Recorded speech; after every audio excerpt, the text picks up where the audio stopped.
नमस्ते दोस्तों, डियर पीके sir platform पर एक बार फिर आपका स्वागत है। तो आप सबके से उम्मीद करता हूं बिल्कुल अच्छे होंगे। जी हाँ दोस्तों आज आपने थंबनेल देख लिया होगा। आज अपने पढ़ने वाले बहुत ही शानदार एपिसोड के साथ पढ़ेंगे। आज अपने बोर्ड पे कुछ नहीं लिखेंगे। आज सिर्फ और सिर्फ समझना है भारत और पाकिस्तान का बंटवारा, इन दो देशों का किस प्रकार से बंटवारा होता है, एक ही देश था, इन दोनों देशों में कैसे विभक्त हो गया था, इसके बारे में अपने पढ़ेंगे। इसे पढ़ने से पहले आप जल्दी से जुड़ जाइए और इसके बारे में अपने बहुत ही शानदार तरीके से पढ़ाएंगे कि इसके बारे में अपने पूरी तरह समझने की कोशिश करना कि अपने भारत और पाकिस्तान कैसे कैसे अलग हुए थे। अपने पूरी विस्तृत के साथ चर्चा करेंगे।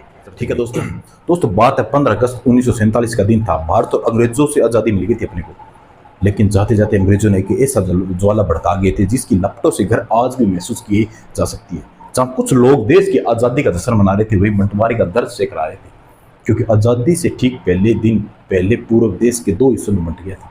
जी हाँ दोस्तों, जी मेरा नाम पवन कुमार है। मैं आप सबके सामने भारत और पाकिस्तान के एक बहुत ही अनोखा एपिसोड लेकर आया हूँ। ये बहुत ही खास होने वाला है, लास्ट तक जरूर बने रहना दोस्तों। तो इस प्रकार से अंग्रेजों ने एक ये बंटवारे की आग है ना, ये लगा के चले गए थे। भारत और पाकिस्तान ने कल्पना तक नहीं की थी कि 14 अगस्त 1947 की रात लाखों लोगों के लिए काल साबित होगी। जी हाँ दोस्तों, काल साबित। लोगों को बिल्कुल भी अंदाजा नहीं था कि अगले दिन रोज उन्हें अपना घर बार जमीन जायदाद सब छोड़कर जाना पड़ेगा। इतना ही नहीं दोस्तों, इस बंटवारे की वजह से फैले गए दंगों में लाखों निर्दोष लोगों की जान चली गई थी। इस लोगों में 14 अगस्त की रात थी, वो काली रात जो आज भी लोगों को सिर उठने के लिए रोंगटे खड़े कर देती है दोस्तों। 14 अगस्त की 1947 की रात थी, इसके बारे में फिर चर्चा करेंगे। आज हम आपके एक इतिहास के काले पन्नों के लिए दर्जे एक भारत के पाकिस्तान के बंटवारे की कहानी बताने जा रहा हूँ। भारत और पाकिस्तान का विभाजन किस प्रकार हुआ था, यह एक गलत फैसला था। आज एक गलत फैसला एक किसी की जिंदगी खराब कर देता है, ये भी काफ़ी होता है, लेकिन यह तो स्वाद 33 करोड़ लोगों का था। तो ये भारतीय जनता ने क्या सोचा होगा, उस पर क्या गुजरी होगी उस टाइम दोस्तों, सोच के देखना है, फील के साथ सुनना है कहानी। 14 अगस्त की आधी रात को यह घोषणा की गई थी कि अगले दिन देश का बंटवारा होगा। कब? 14 अगस्त के दिन हुई थी 1947 दिन दोस्तों। भारत और पाकिस्तान दो अलग अलग देश थे, अलग अलग देश। हर मुस्लिम बहुल देशों में पाकिस्तान थे, मुस्लिम थे, और हिंदुओं के लिए भारत था। इस क्षेत्र में भारत घोषित कर दिया गया था। भारत और पाकिस्तान जनता को अब ये मजहब के हिसाब से किसी एक देश को चुनना था। तो किसी की बंटवारे की वजह से लोग कहते हैं कि 1 करोड़ से ज़्यादा लोग है ना, यहाँ से मातृभूमि छोड़कर जाना पड़ा था। आधिकारिक रूप से 1 लाख से ज़्यादा लोगों को मौत के घाट उतार दिया गया था दोस्तों, मौत के घाट। ये बंटवारा इतना आसानी से नहीं था दोस्तों। लेकिन दोस्तों ये फैसला सिर्फ 2 देशों के बीच एक खींची गई लकीर तक सीमित नहीं था, बल्कि इस एहसासों, एक भावनाओं और दलों तक तरह कत्ल हुआ था। लेकिन इसमें किसी तरह परवाह की आज़ादी में कुछ रोज पहले जो लोग अपने भाईचारा में बरकरार में रखे हुए देश की आज़ादी के लिए एक साथ खड़े थे ना, आज़ादी के टाइम जो अंग्रेजों से जारी, आज वही लोग है ना आज़ादी में ये लोग जाने के दुश्मन बन गए थे। तो देश अलग हो रहा था, अंग्रेजों ने एक साथ मिलकर एक साथ हुआ थे, आज़ाद किया था। अब ये दोनों अपने देशों में अलग अलग हो रहे थे। एक रिपोर्ट के मुताबिक पता है दोस्तों, 1.4 करोड़ लोग विस्थापन हो गया था, विस्थापन में चले गए थे। विभाजन के एकदम बाद ना, विभाजन के तुरंत बाद ना, ऐसे समझो 72,96,000 मुसलमान भारत छोड़कर पाकिस्तान चले गए थे, जबकि 72,49,000 हिंदू और सिख पाकिस्तान छोड़कर भारत लौट आए थे। महज 60 दिनों के अंदर भारत में एक स्थान तक सीमित रहना, जिंदगी बिताना है ना, तो उसमें जमीन, दुकान, संपत्ति, खेती सबको छोड़कर हिंदुस्तान के पाकिस्तान जाना पड़ेगा और पाकिस्तान को हिंदुस्तान आना पड़ेगा। 60 दिन का टाइम दिया गया था। भारत बंटवारे में एक वजह ये भी थी दंगे की दोस्तों, एक भड़के थे, इस वजह भड़के थे कि एक अनुमान के अनुसार इन दंगों में 10 से लेकर 15 लाख लोगों की जान चली गई थी, ये भी कहा जाता है। और ये 75,000 से 1 लाख से ज़्यादा महिलाओं के साथ बलात्कार, हत्या, अपहरण के मामले सामने आए थे। बंटवारा इतना आसानी नहीं हुआ था। 13 अगस्त 1947 का दिन था दोस्तों, लाहौर से अमृतसर के लिए ट्रेन रवाना हुई थी। 13 अगस्त 1947 दिन लाहौर से अमृतसर के लिए एक ट्रेन रवाना हुई थी, लेकिन उसमें एक भी जिंदा इंसान अमृतसर नहीं पहुंचा था। लाहौर से चली थी, सबके सब मारे गए थे।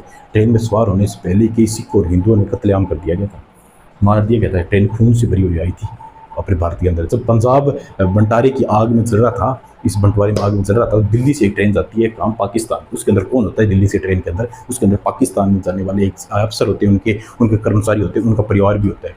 पर ये पाकिस्तान से जब ये ट्रेन दिल्ली से ठीक विदा हुई थी ना, तो मगर जैसे ये ट्रेन पटियाला पहुंची थी ना दोस्तों, पटियाला में इसमें एक हादसे में एक महिला और एक बच्चे की मौत हो गई थी।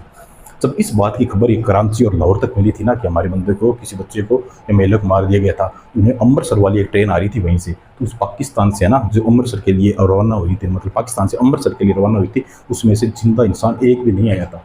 सब तरह लाशें थी। इन लाशों की दुर्दशा पर बयान करने के लिए काफ़ी था। बंटवारे का फैसला कितना गलत था दोस्तों। इतनी जान खतरनाक हुई थी ये, मतलब एक ट्रेन को शमशान घाट बना दिया था। एक ट्रेन की आखिरी भूमि पर दिल दिला देने वाली सूचना लिखी गई थी। ट्रेन के पीछे एक ना आखिर में एक भूमि पर है ना, उस पर एक दिल दिलाने वाली सूचना लिखी थी। उस पर साफ साफ लिखा था, पता क्या लिखा था? पटेल और नेहरू को आज़ादी का ये तोहफा मुबारक हो। इसके बाद बदले में इतनी भड़की थी कि दोनों तरफ आज आने जाने वाली ट्रेनों के बीच में केवल लाशें ही, जिंदा इंसान नहीं था। लाशें मिली थी ट्रेनों के अंदर। ये बंटवारा बोलते हैं ना, इतना आसानी से नहीं मिला था दोस्तों। और ट्रेनों में कब्रिस्तान है ना, और शमशान में तब्दील हो गई थी। इसलिए भारत और पाकिस्तान का विभाजन किसी काले इतिहास से कम नहीं है दोस्तों। इसके पन्नों को पलटते हैं ना दोस्तों, तो रोंगटे खड़ी हो जाते हैं, रोंगटे, आंखों में आंसू आ जाते हैं जब इसके बारे में अपने पढ़ते हैं। तो मैं खुद ये पढ़ा था ना, बहुत अचंभा हो गया था, कैसे कैसे वो दिन याद करता है। तो कुछ लोगों का कहना ये भी है दोस्तों कि चिंगारी की काफ़ी समय पहले, मतलब ये चिंगारी है ना, भारत पाकिस्तान पहले ही उठ गई थी। 18 जनवरी 1947 को भारतीय स्वतंत्रता अधिनियम की स्वीकृति मिल गई थी। इसके साथ ही अंग्रेजों ने देश के 2 टुकड़े करने के लिए ठान ली थी। अंग्रेजों ने पहले ठान ली थी। उन्होंने इस काम के लिए लंदन से वकील बुलाया गया। इस काम के लिए बंटवारे के लिए कौन सा? सिविल रेडक्लिफ को चुना गया था, जिसको वो कभी भारतीय नहीं आया था दोस्तों, कभी भारत नहीं आया था। उसको भारतीय रहन सहन, संस्कृति कुछ भी नहीं पता था उसको बुलाया गया था। उसने क्या आके लकीर खींच दी, ये समझ लो उसने खून से लकीर खींच दी थी। वो बिल्कुल ही आवाज़ नहीं थी। ये समझ लो कि लोगों की ज़िंदगी कितनी बर्बाद कर दी थी दोस्तों। अंग्रेजों ने फूट डालो राज करो की नीति के तहत 1906 के अंदर मुस्लिम लीग की मान्यता दे दी थी। मोहम्मद अली जिन्ना और मुस्लिम लीग के प्रमुख नेता जिन्ना की इच्छा थी कि मुस्लिमों का एक अलग देश जहाँ पर उससे मुताबिक रह सके। तो पाकिस्तान का विचार आया था 1920 से पहले। ये अस्तित्व में नहीं था पाकिस्तान का नाम। भारत और पाकिस्तान सीमा मजबूत हो गई थी। तब बात आती है दोस्तों 1929 के दिन। 1929 के दिन मोतीलाल नेहरू ने कमेटी की सिफारिश से एक सेंट्रल असेंबली में मुसलमानों के लिए 33% आरक्षण की सीटें रखी थी। कितनी? 33%। किसने? 1929 के अंदर, मतलब मोतीलाल नेहरू ने।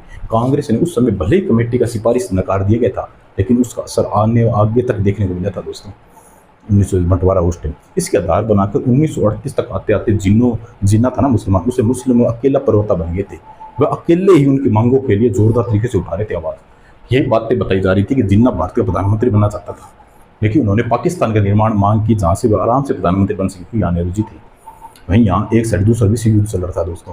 तो वहाँ आर्थिक मार और झेल रही ब्रिटिश सरकार का मानना था कि भारत में उपनिवेश बनाए रखने के लिए उनके लिए फायदे का सौदा नहीं है कि भारत में कुछ बंटवारी चल रहा है, यहाँ पर अपने कोई सौदा के लेके नहीं आएंगे कंपनी लेके। भारत ने स्वतंत्रता संग्राम में को बढ़ता देखकर ब्रिटिश सरकार ने जल्दी यहाँ से आने की योजना बनाई थी, जल्द से यहाँ से जाने की योजना बनाई सॉरी। तो अंग्रेजों ने भारत की ओर आज़ादी के लिए लेकिन जाते वक्त उन्होंने बंटवारे की आग लगा दी थी। अंग्रेजों से आज़ादी मिल गई थी, बंटवारे की आग अंग्रेज लगा के गए थे। भारत का बंटवारा करके नया राष्ट्र पाकिस्तान बना दिया गया था दोस्तों। ये भारत का हिस्सा था। आपको जानकर एक बात से हैरानी होगी, भारत पाकिस्तान की बेशक आज़ादी एक ही दिन मिली है, लेकिन पाकिस्तान 14 अगस्त 1947 दिन आज़ादी का जश्न मनाता है, जबकि भारत 15 अगस्त 1947 दिन जश्न मनाता है दोस्तों। इन दोनों देशों के बीच एक सीमा का निर्धारण किया जाता है। जब पाकिस्तान 14 अगस्त को आज़ाद हो गया, भारत 15 अगस्त को था, तो इसका सीमा निर्धारण होता है 217 अगस्त 1947 दिन। भले ही वह विभाजन का फैसला आन बान में लिया गया हो, लेकिन यह कार्य इतने भी आसानी से नहीं था, क्योंकि 2 अनुभवी लोगों ने चुना था। कौन सा? एच.एम. पटेल और चौधरी मोहम्मद अली शामिल थे इसमें। इन्होंने ये शामिल किया था क्योंकि इन दोनों लोगों की विभाजन से अहम भूमिका रही थी। कैसे रही थी? जबकि इनके नीचे अन्य अधिकारी बैठते थे, इनके नीचे उन्होंने एक कार्यक्रम के लिए लोग अलग अलग इलाकों से रिपोर्ट बनाकर भेजते थे। इन रिपोर्ट के आधार पर बंटवारे में सिफारिश के मतलब तैयारी चालू हुई थी, तैयारी की जाती थी। लॉर्ड माउंटबेटन ने इस पूरे मामले के कार्यकर्ता थे, करता। शायद आपको एक चीज़ मालूम नहीं होगी कि भारत और पाकिस्तान बंटवारे में धन, जल और ज़मीन के बंटवारे के साथ साथ दोस्तों, पता है जैसे बंटवारे हुआ था ना, उनके साथ सारा ऑफिस और किताबें, मेज कुर्सी लेकर टाइपराइटर, पेंसिल तक का बंटवारा हुआ था इस बंटवारे में। आज घर पे एक ही चीज़ बांटते हैं ना, अलग अलग करते हैं, उसी प्रकार ब्रिटिश सरकार की संपत्ति को दोनों देशों में बीच बांटा गया था, लेकिन इसके लेकर भी काफ़ी बहस हुई थी कैसे कैसे बांटी। देखो दरअसल बात भारत में शुरुआत में ही पाकिस्तान को 20 करोड़ रुपए की पहली किस्त दी थी और 55 करोड़ देने बाकी थे। 55 करोड़ देने बाकी थे, लेकिन पाकिस्तान ने क्या किया दोस्तों? कश्मीर पर हमला करके उस पर एक कड़ी प्रतिक्रिया जारी कर दी थी भारत ने। इस पर भारत सरकार ने बाकी बच्चे थे ना 55 करोड़ देने से रोक लगा दी थी। तो सरकार ने यह बोला था पहले कश्मीर समस्या हल कर लिया जाए, ताकि आगे दी जाने वाली राशि इसे इस्तेमाल, जिसे राशि दी ना, वो सेना और भारत के खिलाफ ना कर दिया पाकिस्तान। लेकिन यहाँ पर महात्मा गांधी आते हैं। महात्मा गांधी इस निर्णय के पक्ष में नहीं थे कि अपने रुपए देने चाहिए। उनका मानना था कि ऐसा करने से दोनों देशों के बीच में रिश्ते खराब हो सकते हैं, और अभी आज़ाद हुए हैं ये देश, तो इस रिश्ते की शुरुआत अच्छी नहीं होगी। तो महात्मा गांधी ने फौरन पाकिस्तान की शेष राशि देने के लिए घोषणा कर दी थी सरकार से। सरकार ने समय देने की घोषणा तो सरकार ने गांधी जी ऐसे नहीं माने ना, तो गांधी जी ने कहा जाता है कि इसके लिए अनशन भी किया था के जानकारी की माने ना, पाकिस्तान को यह अंचल संपत्ति 17.5% का हिस्सा मिला था, वहीं भारत के 82.5% शेयर था। बंटवारा दोस्तों इतना आसानी से नहीं था। इस बंटवारे के अंदर दोस्तों बहुत कुछ जानने चली गई थी, बहुत कुछ बंटवारे होते हैं। इसमें एक मुद्रा, सिक्के, ऑफरट, revenue, station, gold station, RBI edition शामिल थे इस बंटवारे में। चल संपत्ति की बातें करें ना, तो यहाँ भी 80 में से 20 के अनुपात पर विभाजन को किया गया था। यह भारतीय चल संपत्ति का 80% भारत मिला था, भाग मिला था। पाकिस्तान हिस्से में 20% आया था दोस्तों।